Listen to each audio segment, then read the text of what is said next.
ang ating mga fur parents, no? Yes, Hindi pa pwedeng maiwan ang kanilang mga alaga. Naisip ko lang kanina kasi si ate na si Ginang, si Mrs. na na-interview, ang kanyang problema mga manok. Correct. Oo. Baka hindi mo alam kung baka alaga o kumbaga hanap buhay niya siguro kaya hindi maiwan, di ba? Oo, baka mga mamahaling manok ito. So anyway, so yan po sa mga kapamilya natin sa Marikina, please mag-evacuate na po tayo. Wag po tayo matigas ang ulo. At ngayon, from Marikina, punta tayo ulit. Magagap muna tayo, gap partner. muna tayo bago yung susunod na lungsod. Correct, okay.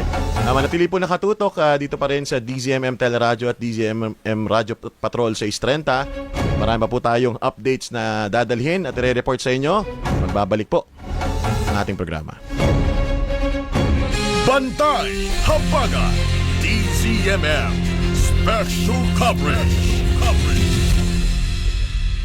Panalangin sa panahon ng bagyo. Amang makapangyarihang nilikha at nilagyan mo ng kaayusan ang mundong walang hugis sa simula. Nang naharap sa malakas na unos sa dagat sa Galilea, si Jesus at ang mga alagad, inutusan lamang itong huminto. Ang dagat ay napayapa at ang mga alagad ay napanatag. Ngayong kami nahaharap sa bagyo, dasal nami ipagsanggalang kami sa hagupit nito at pinsala. Bigyan ng kapanatagan ang aming kalooban at sa iyong kapangyarihan, ibalik ang kaayusan at kapayapaan sa sangkalupaan. Sa pamamagitan ni Hesukristo, kasama ng Espiritu Santo, magpasawalang hanggan. Amen. Panginoon naming Diyos, ipakita mo na ang pag-ibig mong wagas. Kami ay lingapin at sa kahirapan ay iyong iligtas. Virhen Immaculada Concepcion de Malolos, ipanalangin mo kami. San Miguel Arcangel, ipanalangin mo kami. San Lorenzo Ruiz, ipanalangin mo kami. San Pedro Calungsod, ipanalangin mo kami.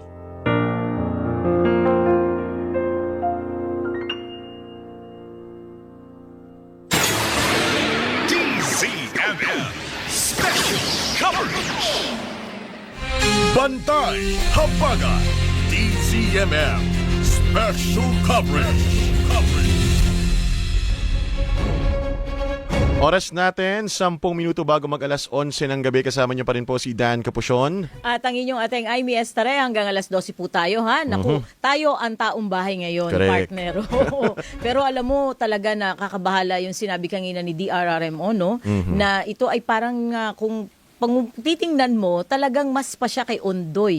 So, naalala ko yung Ondoy, talagang lumubog ang Metro Manila. Nakakatakot at sana wag na mangyari ulit. Pero kailangan nating mas doble ingat, triple pa nga. Kasi syempre may inaabangan tayong bagyo pa di ba? Oo. At sana natuto na tayo dun sa Ondoy na maraming nga nagbuwis ng buhay, di ba? Kasi nga matitigas ang ulo. Lalo na partner yung mga nakatira sa ilalim ng tulay. Nako. Ngayon from Marikina, no, punta naman po tayo sa Caloocan City. Hingi din tayo ng update. Nasa linya natin si Mayor Along Malapitan. Magandang umaga po, Mayor. Magandang gabi, Mayor. Magandang gabi po, Sir Dan at Ma'am Ami. Opo. So, kumusta po kayo dyan sa Caloocan, Mayor? Lalo na po sa North Caloocan na sabi baha na rin? Opo, sa ngayon po, nagmo-monitor kami sa buong Caloocan, North and South Caloocan. Andirito po kami ngayon, kasalukuyan sa opisina ng Caloocan City Disaster Risk Management Office, no? At ina-assess namin yung mga lugar na passable at hindi pa passable. Ganoon din naman yung mga paglilikas sa mga bawat mamamayan natin. No? Sa ngayon, meron ho tayong 544 families na evacuees natin. No? Merong 1,986 na individuals.